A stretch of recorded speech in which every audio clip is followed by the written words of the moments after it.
Welcome to Paranormal Heart, a place where people can talk about their paranormal experiences. With your host, Kat Ward.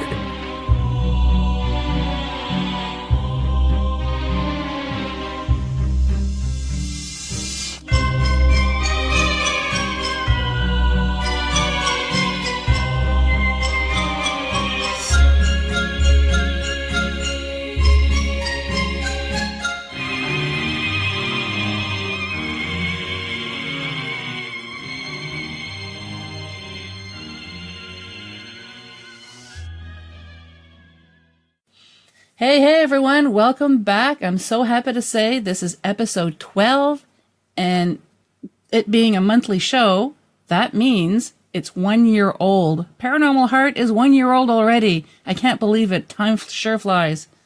So, looking back, the show started out on Podbean, then it grew to iTunes, Stitcher, and TuneIn.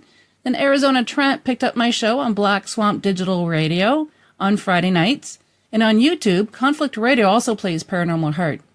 And my mascot got a name through listener votes. That little black kitty, she's now called Boo. We had a whole bunch of people voting to see what we're going to call her. And yeah, Boo was the one that won it. And through listener comments, I was also told that the audio was not the greatest, which I already knew. So I upgraded to new equipment. And this is the first episode with the new toys. I'm so excited. So you should hear a big difference. Please let me know if you do hear a difference. You can always send me an email, paranormalheart13@gmail.com. You know that email. And so before I introduce my 12th guest, I wanted to give some shout outs. First, a huge thank you to Brian Anderson. He's the voice you hear at the beginning of the show and at the end. And he's been helping me out tremendously with tech issues. And anyone who follows me on Instagram, Twitter, or Facebook knows that lately I've been having an awful lot of tech issues with the new equipment.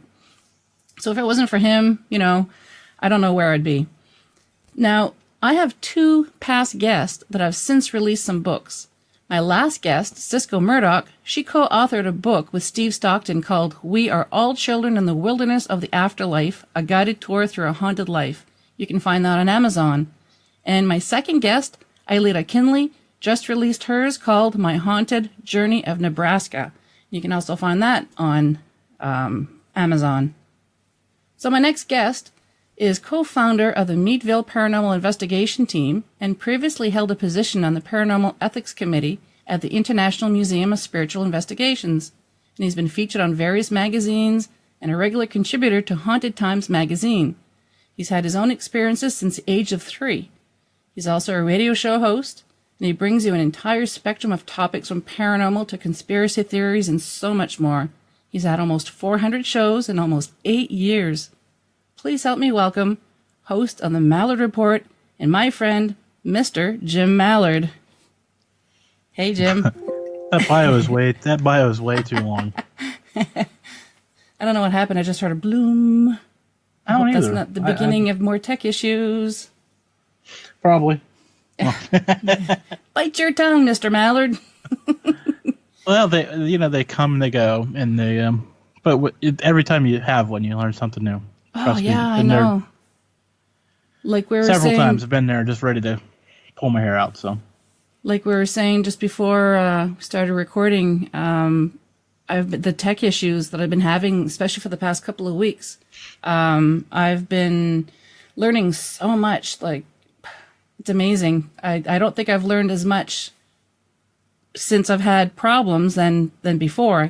But I guess it's a learning curve. If you don't learn, if you don't have problems, you don't learn. There's a horrible curve, because I remember probably about a year into the show, like you were, I decided to upgrade my equipment because I had a mixer that had a 9-volt battery in it, and that kind of got tedious every week changing this 9-volt battery. Oh wow! So I went out and bought a plug in the wall one. Yeah. And I got news for you. My sound got incredibly worse. So I battled through that. I mean, I literally battled for 4 months trying to get out a low frequency hum. And I never got it out. I ended up just selling the mixer and mixing digitally. Never got it figured out. Wow. It's frustrating though, isn't it? Yeah, and you're like I even to the point of like taking the cover off and inserting some copper wire and grounding it in an outlet and just doing all sorts of crazy things. Wow. To get it to a point where nope, none of it. Nothing ever changed. Before I started doing this, I just thought you guys, it was just a breeze. I didn't think you had so many tech issues. But now that I'm doing it, oh, Lordy. If it's not storms that's stopping me, it's just ridiculous. Yeah, and it seems to always be something. But that's probably why you're not having me here, to complain about tech issues. So it's That's what we have Brian Anderson for.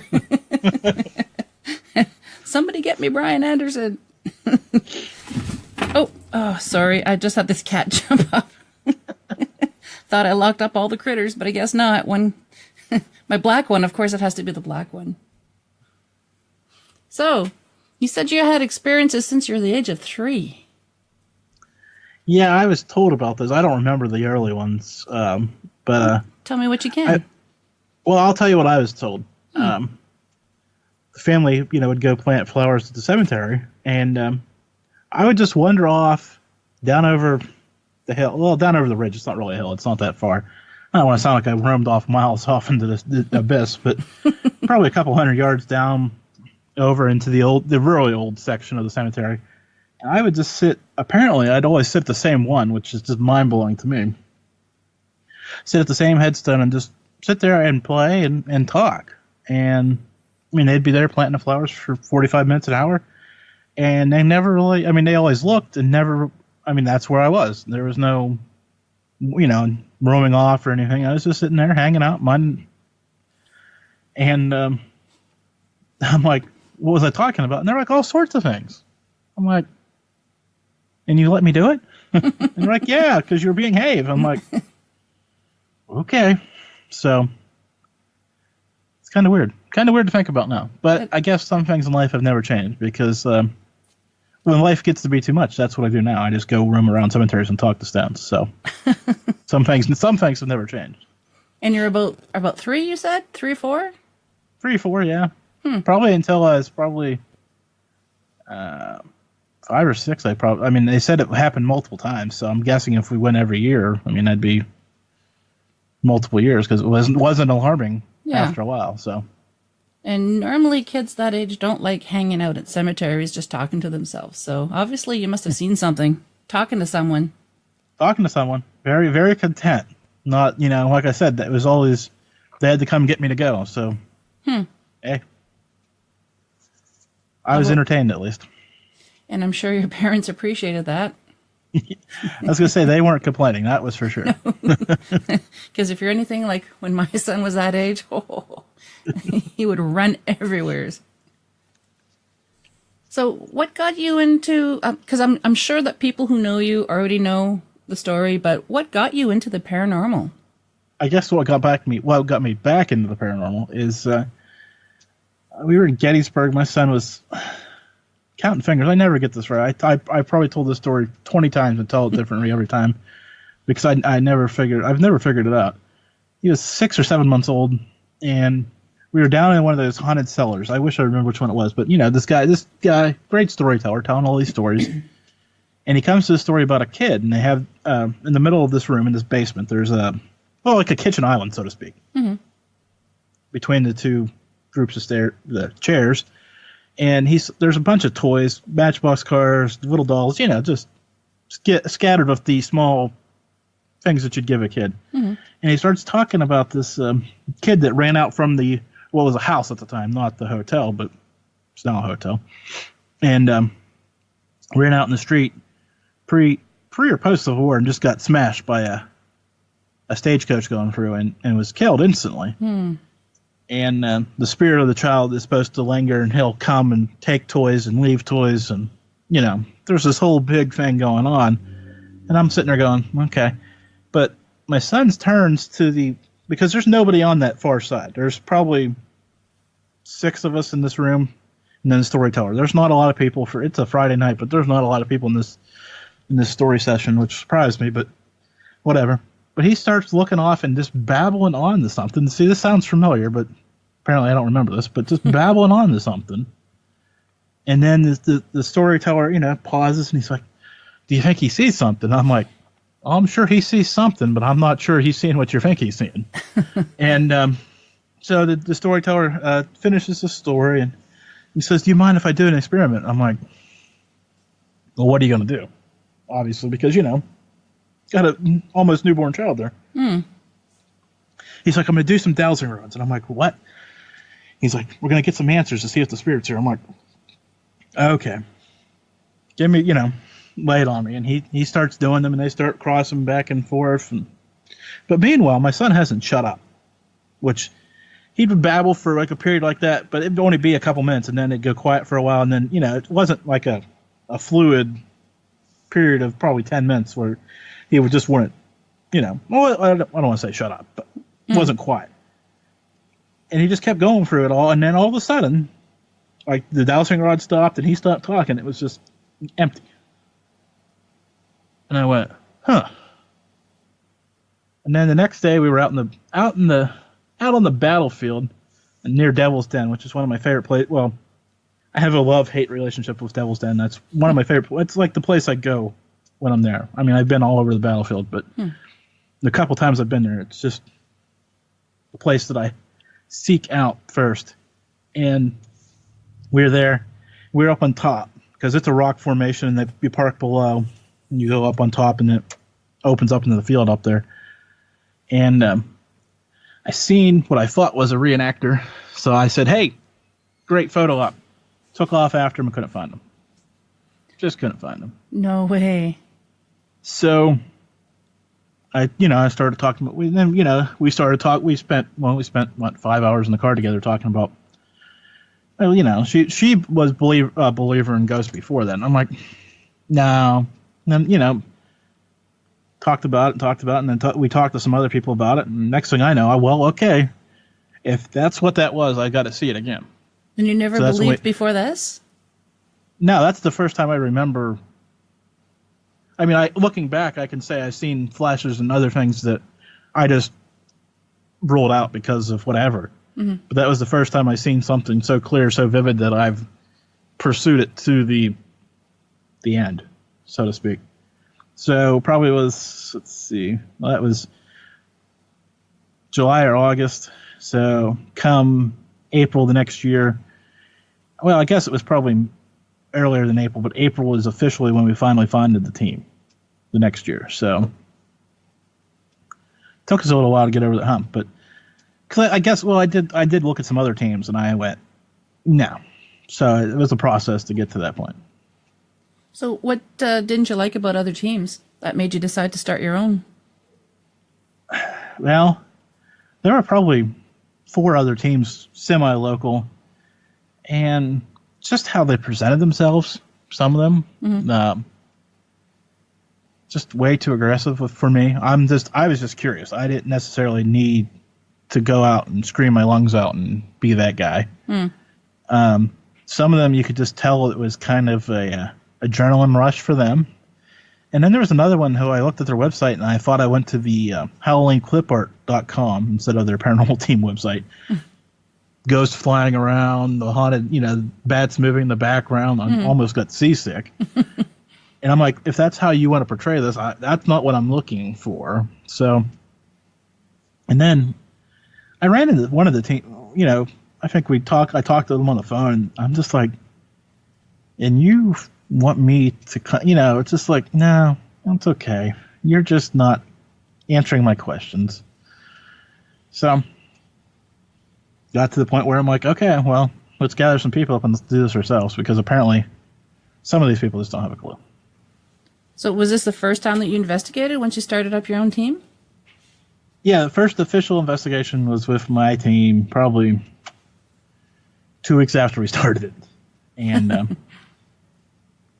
the first investigation, there's actually probably, I think, somewhere, there's a picture of me.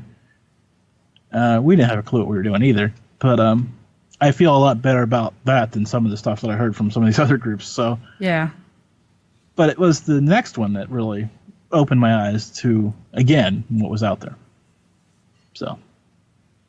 Can you tell us a little bit about it? Yeah, it's I've told you about. There's a place that I would have liked to have taken you, but it burnt down, and that was our first time there. And I'm trying to figure out how to, because I'm not necessarily a big believer in the K2 meter, but at the time, I held like gold in my hand because I thought it was the greatest thing ever. Yeah. And when those lights started blinking, but it wasn't necessarily the lights blinking on the meter, it was the hair standing up on the back of my neck, and I could feel the difference in the temperature of the room. Yeah. Like, you put it in a spot and it got ice cold, and then I pull it back out and my hand got warm again, and back and forth, and just a lot of little things. And my favorite was they had there was a hotel, and then there was a breezeway that connected with a dinner theater type thing and a grand ballroom. Mm-hmm. And we were sitting at the bar in the breezeway, and it was perfectly still. Perfectly. There wasn't a noise. There was no, it was just us in this hotel. There's the 4 or 5 of us. We're all sitting at the bar. We're being perfectly still, just really chill. And then you hear ting, ting, ting, ting down the line of the crystal wine glasses. Like 6 of them. Ting, ting, ting, ting, like ting. someone was going along and just kind of rubbing their finger, just bouncing them right into the next one. Wow. And I went, oh. Okay. And who did that? We're all looking at each other like. And after that, it kind of became still doing it. Well, not as much as I used to, but. Yeah, it kind of gets in your blood, doesn't it? Well, it does, and now it's kind of a different.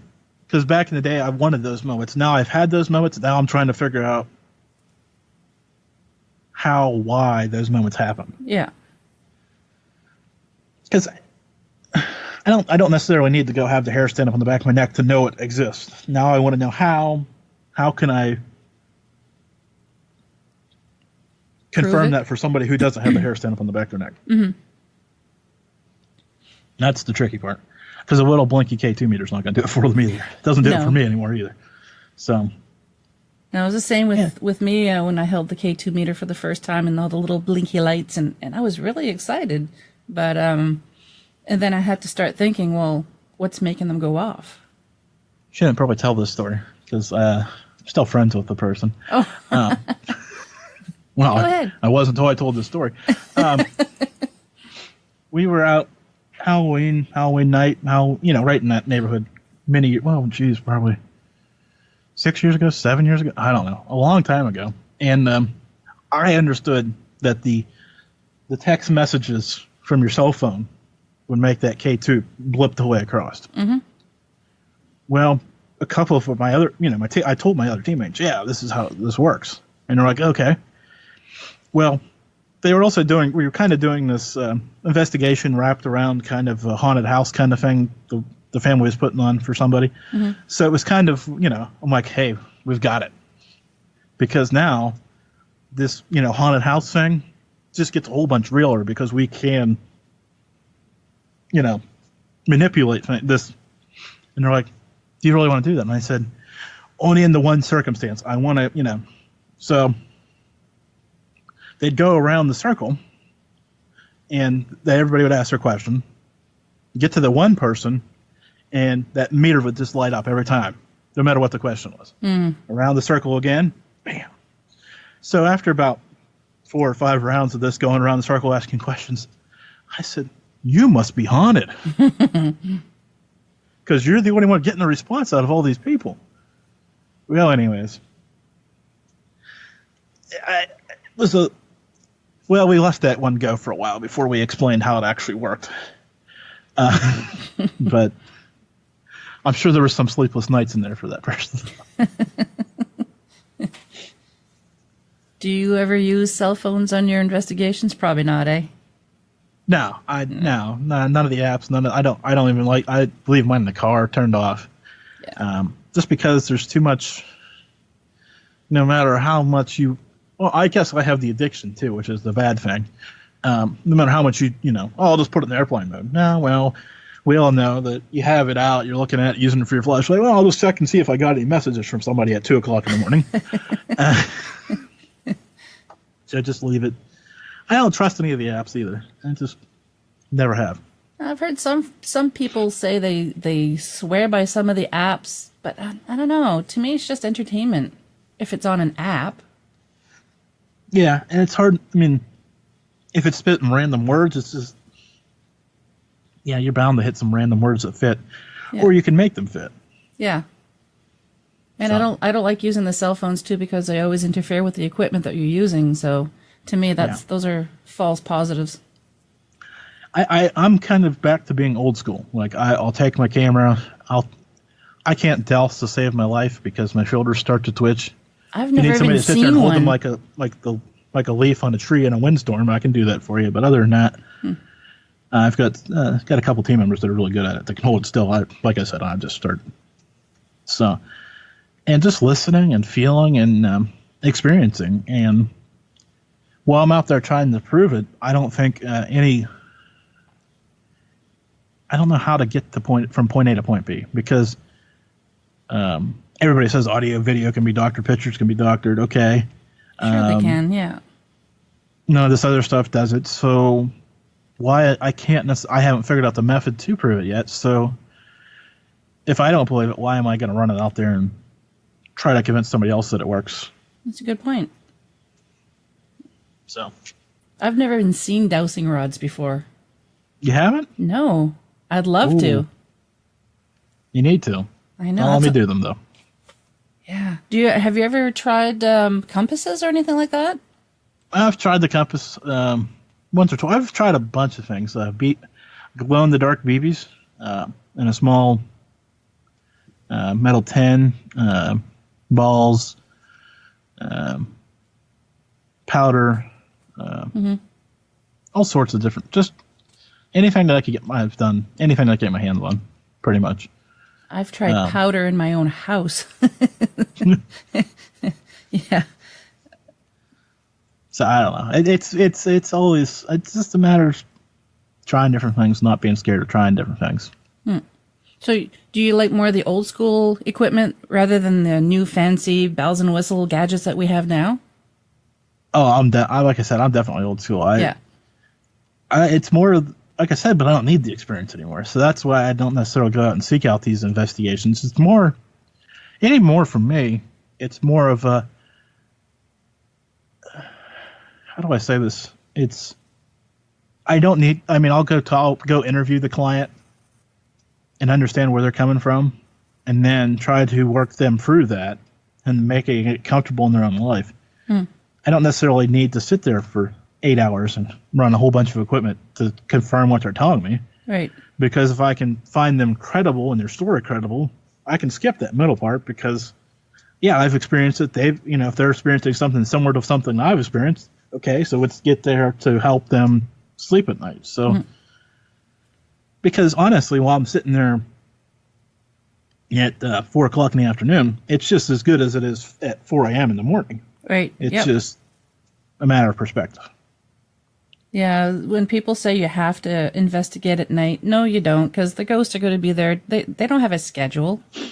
No, and the only reason to investigate at night is because if you're in a town, there's less urban sprawl noise. But if you're out in my neck of the woods, it's all the same all the time anyway. So, and some equipment like that light up, of course, are going to show up better at night than if you're investigating during the day. But yeah, you don't need to just strictly investigate at night. Especially for myself, I'm very klutzy, so I'd like to see where I'm going. Yeah, there's that whole element of safety too that most people don't even factor into it. And then there's the whole element of getting home safely too. But that's a whole other can of worms. Yeah, because if you're there from 7 o'clock at night till like 3 in the morning, and sometimes, at least for my team, we've sometimes had to have like 45-minute to an hour drive home. So you're pretty bagged from the investigation anyways, because it can be draining. Yeah, it's never been my cup. I don't like driving at night to begin with, but that's here. Neither do I. No, my old eyes can't take it anymore. My eyes aren't even that old. It's just, it's weird. It's perceptionally weird for me. I don't know. Maybe I'm getting old, but feeling old at least, I guess. I hear you. So what would be your favorite piece of equipment? I know I've asked you this before. My camera. I have a camera that'll take pictures every 30 seconds. I just love that because Nice. I can set it down, and then I can get frame until the battery dies. So that way, if I set it down in one spot, I know I have a controlled picture, and then I can show any variation from that picture. As long as it happens in the course of that 30 seconds and stays in frame and all that other fun stuff. But I take it you have extra batteries because I have extra batteries. The only problem is you got to know when to change them. And sometimes it's just, but there's been 2 or 3 times I've seen I didn't see them. Some of my team members have pointed out to me after I've looked at them. Did you see this one? And there's, because we had a laser grid up, and there's like 4 dots that aren't showing anymore. And I'm like, no. And then, you see the one before it, and they're there, and you see the one after it, and they're there. Why aren't they in that one in the middle? So. And you had the camera with the laser grid? Yeah, pointed at, it's all stationary, and we left the room, and you just close the door, and you let the camera do its work, and so. I've heard of teams before out west, and they would have the laser grid, but they wouldn't have a video recorder or a camera at the same time. And I'm just like, what? Well, if something happens, you're not going to have anything documented unless you have someone standing in the room saying, "Hey, it happened."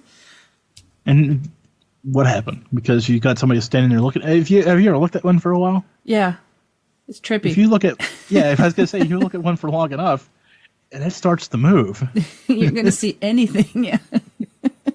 Like watching it's like watching white noise on the TV. After a while, you'll start hearing things and seeing something on the screen, even though there's nothing on there. Yeah. Yeah.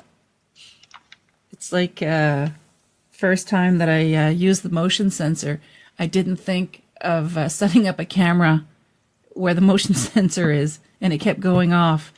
And afterward, hindsight, I was like, damn it, I should have had a camera there, because it went off like 4 times during the investigation, and nobody was there to tell us why. There was nobody else in the because it was set up in the basement, and everyone was accounted for, and they had no pets or anything. But I should have had a camera there, but oh well. We did after that. Let's say the worst thing I've ever done was, we were setting up, and I had the video camera on, recording facing me as I was, making sure it was on and all this other stuff. And up in the background, there's no windows in this room. It's a small, storage room. I see this shadow go from one side around the back wall into the other. And one of my team members is like, "Did you see that?" I'm like, "Yeah." And they're like, "Did you get it recorded?" And I'm like, "No, I got my reaction recorded to it because I had the camera facing the wrong direction." Like those TV shows. Did you see that? No, because the camera was on you. Because I was all excited because there's this room without light, I could, and then, I'm sitting, and there it goes. And that entity probably knew it too. And that's why. I'm sure that was the messing point with of it. you. Just to mess with me. Yeah, because they do that. Have you ever had more activity as you're setting up as opposed to after you're all set up and you're waiting for something to happen? Always more right as we're setting up. Yeah. It's most frustrating. You can walk in and, you can feel it. And, the place, it's a good night. It's a good night. Let's get this set up. Let's get rolling. I know we're going to get some good stuff. Get my backpack on, ready to go, First sight, man, we might as well pack this up. It's over. What do you mean it's over? We just got here. Somebody sucked the air out of the room. This is going to be the worst night ever. Yeah. 2 hours later, they look at me and say, "Oh, man, you were right about that." I'm like, yeah, been here, done this. Yeah. Or as you're packing up, there's activity. It's like, really? More so before, though. Just enough just to make you want to keep going. Yeah. So what made you decide to have your own, because the people who don't know, he has his own podcast. And so what made you decide to start your own show? Well, that's a fun story and a half. You want the long story or you want the short story? Whatever you want to tell us. Okay, so we'll tell you the longer-ish version of this. Well, like I said, there was a bunch of teams in our area at the time, and I felt the need to keep pushing my team to do better, do things that would allow people to want to welcome us into their home. So the first idea I had was video. So we put team member bios up on the website, and then I'm like, man, we need more. How are we going to do more? Well, we can, people are like, well, we should do clips from investigations. I'm like, no, I don't want to put somebody's house up there. So we got to, So finally, I seen somewhere on Ustream, which was the popular site for live video back in the day, before YouTube. I mean, YouTube was doing video, but not live. People were just sitting around having discussions about all sorts of things. And I'm like, aha. So I delved into it. I got a web camera and my microphone. I got the Blue Yeti because I needed a microphone that could record a group of people. And I said, here's what we're going to do. We're going to do some of these little video shows. We're going to talk about ghosts. We're going to talk about how we investigate and all this other stuff. We're just going to do it because we were having weekly team meetings. We're just going to do it then. It's not going to take long. It's just going to be something informal. We're just going to do one. We're just going to keep banging them out just because.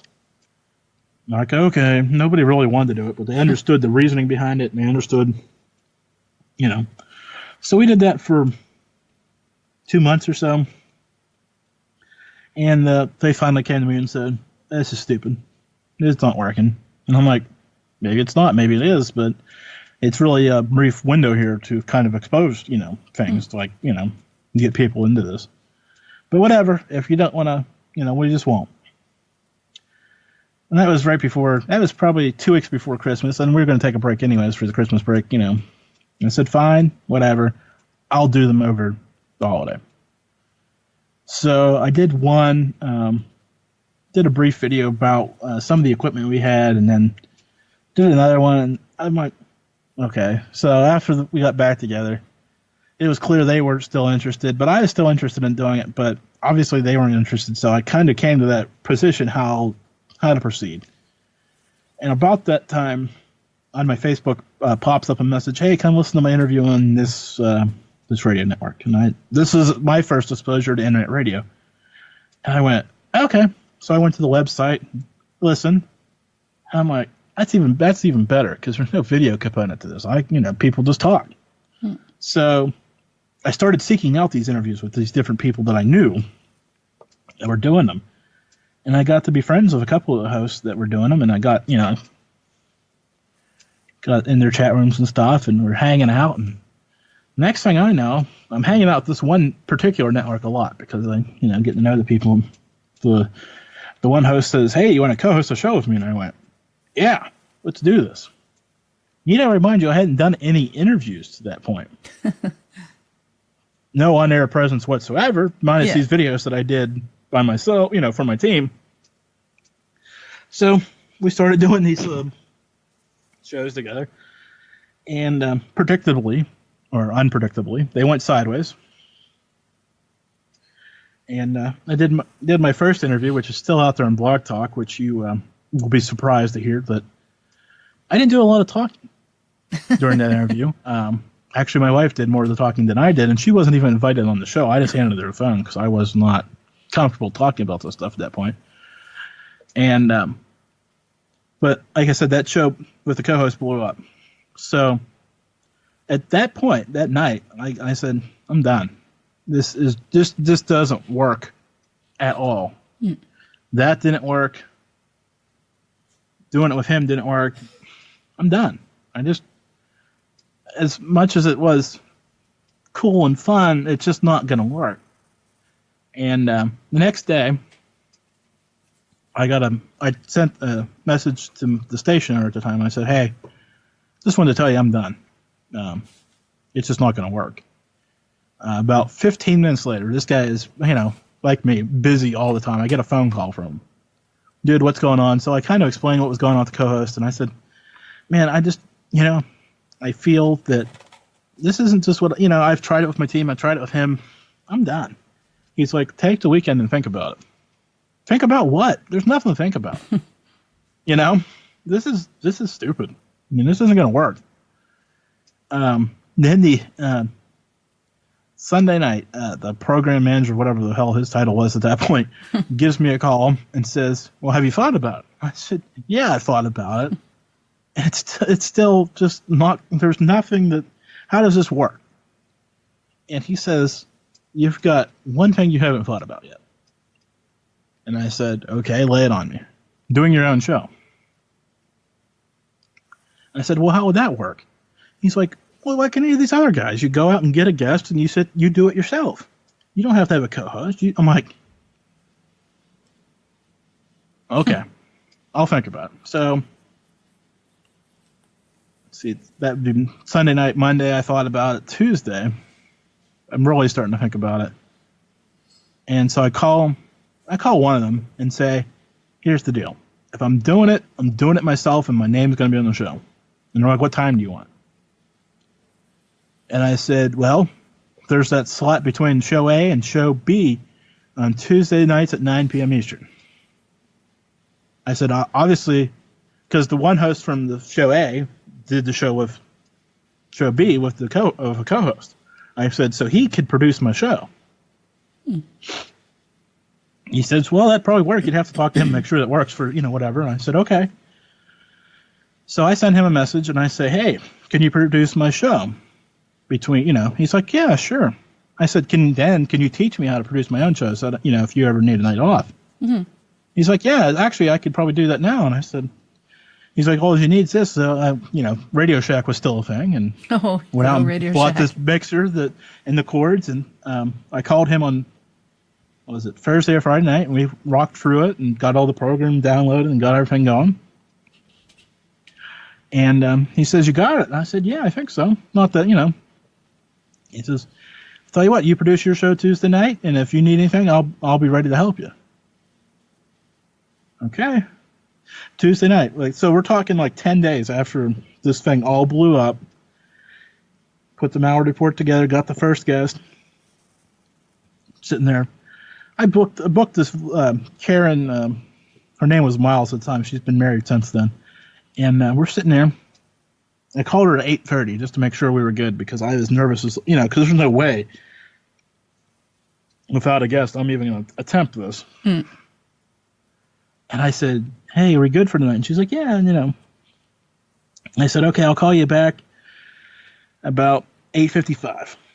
Okay, and so I called her back about 8:55, and she's like, I thought you were hosting a host with so-and-so. And I said, yeah, I was. And she says, I used to be his co-host too, and the same thing happened to me.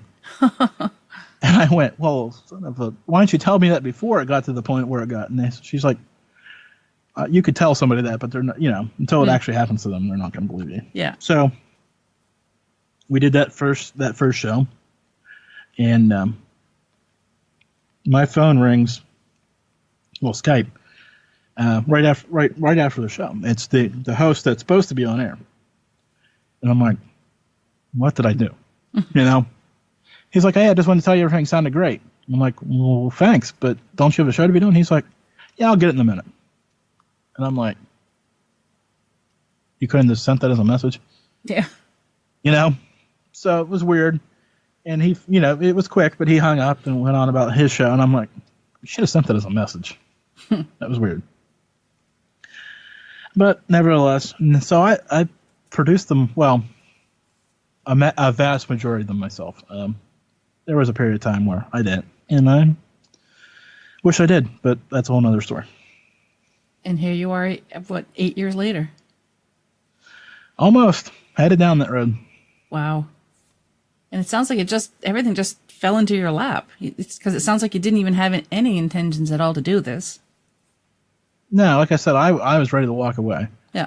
And honestly, I think I still have I have this sheet of notes. Okay, Kat, this is where it gets fun. I write all my show notes down on paper. I write all my guest bookings down on paper. I'm like the only person in 2018 that does this, probably still on paper. Yeah, I think you are. There's no Google Docs. There's nothing. It's all on paper. And on the original, I think it was on the original. It was on one of the two sheets. I think it's on the one I still have. 6 months. Do this for 6 months, and then pull the plug. which would have got us in that holiday period again. Was what I was thinking. Just do a few interviews with some people. Mm-hmm. That's all I wanted to do. And well, I got it bad by that point. So, you have a great which show is actually now. About that point where I it really clicked, and I started actually recording the shows and started legitimately posting them, and all sorts of fun things changed after that. So, you get amazing guests. Well, it's the fun part about this. It's the building of the guest. I'll never forget. I had a little unknown independent C.L. Parker on, who writes paranormal romance. She was with us, seriously independent or small publishing house when I first had her on. And the last time I had her on, she was a USA Today bestseller. Wow. And kind of speaks to the parallel between us, because well, I was doing other shows at the first onset, and I met one of the PR people or publicity people for a book company. It wasn't the book company she ended up signing with either. It was just random happenstance, but they were in the audience at night, and they started talking and opened the door somewhere else, and just weird. And then the next one is, the next one builds, and the next one builds, and now they all build upon themselves. And I don't want to say it's not easy yet. I mean, it's easy. It's easier to get guests, but it's not easy yet. It's not like everybody just says yes. Yeah. So. And when I first started listening to your show, it was pretty much paranormal. But now you have an eclectic variety of people and topics, and it's really grown. Yeah, well, actually, that's the thing. Like, even going back to CL, she was on in, let's see, I want to say August of that first year. So that'd be 4 months into the show or something like that. Mm-hmm. Well, she may have been a paranormal romance author. Mm-hmm. That's the only connection to the word paranormal. And then I had a medium on, which Mark Anthony, the psychic lawyer. He's been on a few times, right? Yeah, he's been on 6 or 7 times between now and then. And that kind of opened my eyes. Those two guests opened my eyes to, I don't have to have a ghost hunter on every week. I can talk about, that's kind of, the circle diagram, you got the big circle of your topic, and then you got these other little topics off the side. Yes. And then you start drawing more circles. Well, cryptids are paranormal, so you draw that circle, and then now it's kind of like a bunch of little circles that it all comes back to paranormal in my mind, even though some people don't always see it that way. But I can always make a case that would probably stand up that the guest is paranormal, if they want to admit it or not. Yeah, I used to think the paranormal was strictly ghosts. And then I started realizing, no. What does paranormal mean? It's not normal. So it can be cryptids, it could be UFOs, it could be honest politicians. Just about anything. You start falling down these things. Mm-hmm. And you just start falling. And it's been a wild ride, and I think I enjoy it. It's good to stretch your reach once in a while and see how far you can go with a topic that you're not necessarily in love with or comfortable with. Yeah. I'm thinking of that one guest that you had one time. Yes, that's just it. And that should have been a better interview than it was, right? Yes. Based off topic matter, but there's always that case where you get a person who bad night, bad personality, bad mix between the host and guest, and it's not good. But kudos to that guest, though, because I did admire him, because even though I did not believe anything that he said, he did, and he was there to talk about it. That's for sure. He showed up and answered the bell. Yep. When everybody was making fun of him, he was still there. So, I admire him for that. And he's still actually a fan of the show. Nice. So, figure that one out. Very odd. Oh, well. But I think it was because I treated him fair. I think and he so. knew that he's probably used to seeing all sorts of fun, things from other people.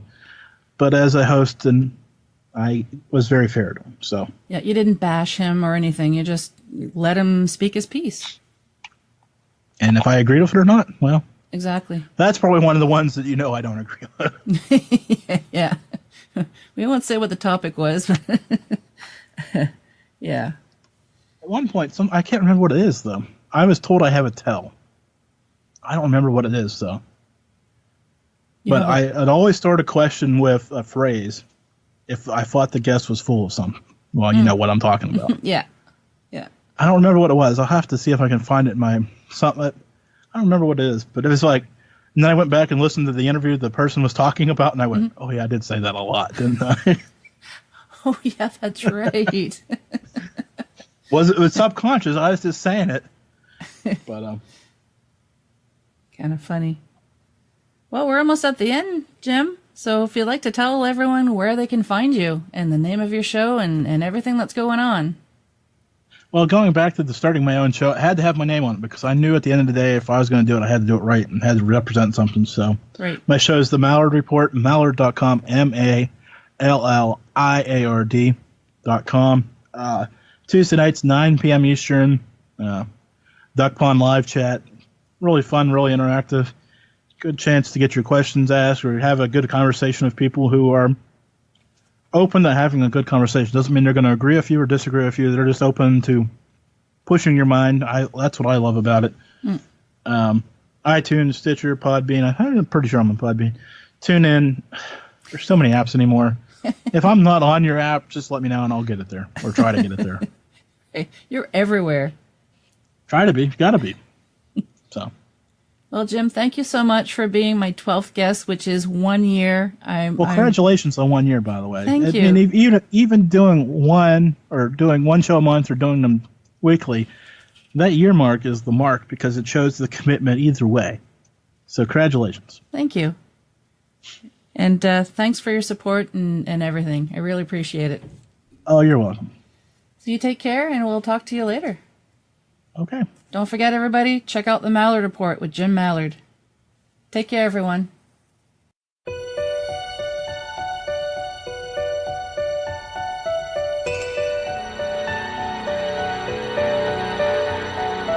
Well, we've made it to the end of another episode.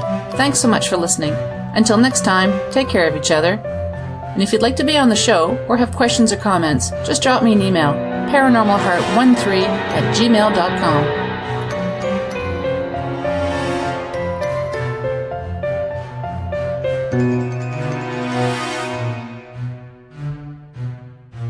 Paranormal Heart would like to extend a special thank you to PurplePlanet.com for supplying the music for the show.